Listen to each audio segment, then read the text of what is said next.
ಶುಭೋದಯ. ಇವತ್ತಿನ ನುಡಿಮುತ್ತು ಏನಪ್ಪ ಅಂತ ಅಂದರೆ, ಹೀಗೆ ಒಂದು ಕಾಡಿನಲ್ಲಿ ಸಾರಂಗ ಮತ್ತು ಕಾಡೆಮ್ಮೆ ಇಬ್ಬರು ತುಂಬ ಬೆಸ್ಟ್ ಫ್ರೆಂಡ್ ಆಗಿರ್ತಾರೆ.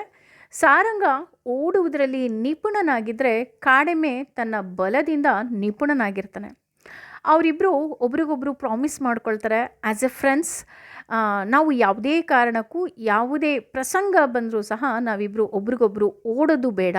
ಅಂದರೆ ಕಾಡು ಅಂದಾಗ ಅಪಾಯಗಳು ಹೆಚ್ಚು, ಆದರೆ ಯಾವುದೇ ರೀತಿಯಾದಂತಹ ಅಪಾಯ ಬಂದರೂ ಸಹ ನಾವಿಬ್ಬರೂ ಸಹ ಒಬ್ಬರಿಗೊಬ್ಬರು ಬಿಟ್ಟು ಕೊಡದ ಹಾಗೆ ನಾವು ಬಾಳಬೇಕು ಅಂತ ಹೇಳುತ್ತೆ.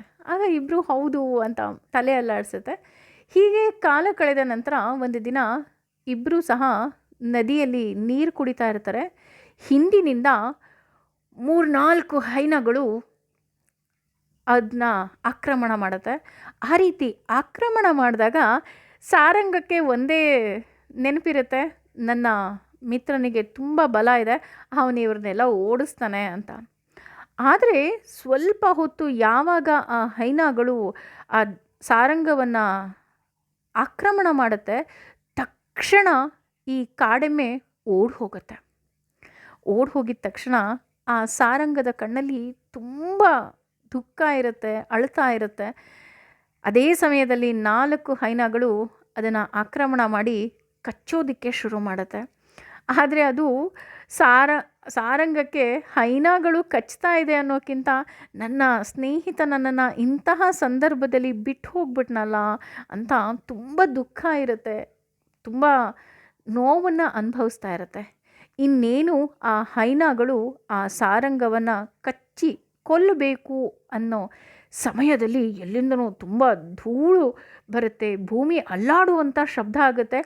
ಎಲ್ಲ ಹೈನಗಳು ಅದನ್ನು ನೋಡ್ತಾ ಇರುತ್ತೆ, ಏನು ಬರ್ತಾ ಇದೆ, ಏನಾಗ್ತಿದೆ ಅಂತ. ಆದರೆ ನೋಡಿದ್ರೆ ಅಲ್ಲಿ ಆ ಕಾಡೆಮ್ಮೆ ಓಡಿ ಹೋಗಿದ್ದು ತನ್ನ ಇಡೀ ದಂಡನ್ನೇ ಕರೆದುಕೊಂಡು ಬಂದು ಆ ಎಲ್ಲ ಹೈನಗಳನ್ನು ಓಡಿಸಿ ಆ ಪರಿಸ್ಥಿತಿಯನ್ನು ಶಾಂತ ಮಾಡುತ್ತೆ. ಶಾಂತ ಮಾಡಿ ಕೊನೆಗೆ ಆ ಕಾಡೆಮ್ಮೆ ತನ್ನ ಸ್ನೇಹಿತನಿಗೆ ಆದಂತಹ ಆ ಗಾಯವನ್ನು ನೆಕ್ತಾ, ತುಂಬ ನೋವಾಯ್ತಾ ಅಂತ ಕೇಳುತ್ತೆ. ಆಗಲೂ ಸಹ ಅದರ ಕಣ್ಣಲ್ಲಿ ನೀರಿರುತ್ತೆ, ಆದರೆ ಆ ಕಣ್ಣೀರು ಕೃತಜ್ಞತೆಯ ಕಣ್ಣೀರಾಗಿರುತ್ತೆ.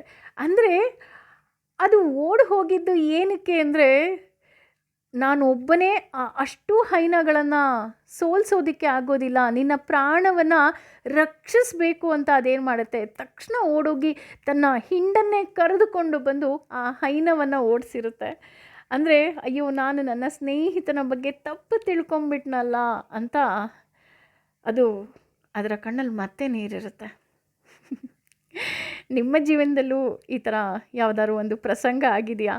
ಹಾಗೇನಾದ್ರು ಆಗಿದ್ದರೆ ಅಂತಹ ನಿಮ್ಮ ಸ್ನೇಹಿತನಿಗೆ ಒಂದು ಧನ್ಯವಾದ ಹೇಳಿ. ಯಾಕೆ ಅಂದರೆ, ಸ್ನೇಹಿತರಿಲ್ಲದ ಬದುಕೇ ಅಲ್ಲ ಕಣ್ರಿ, ಅಲ್ವಾ? ಯೋಚನೆ ಮಾಡಿ. ಹಾಗೆ ನಿಮ್ಮೆಲ್ಲರ ಸ್ನೇಹಿತರಿಗೆ ನನ್ನ ಕಡೆಯಿಂದ ಒಂದು ಹಾಯ್ ಹೇಳಿ. Thank you.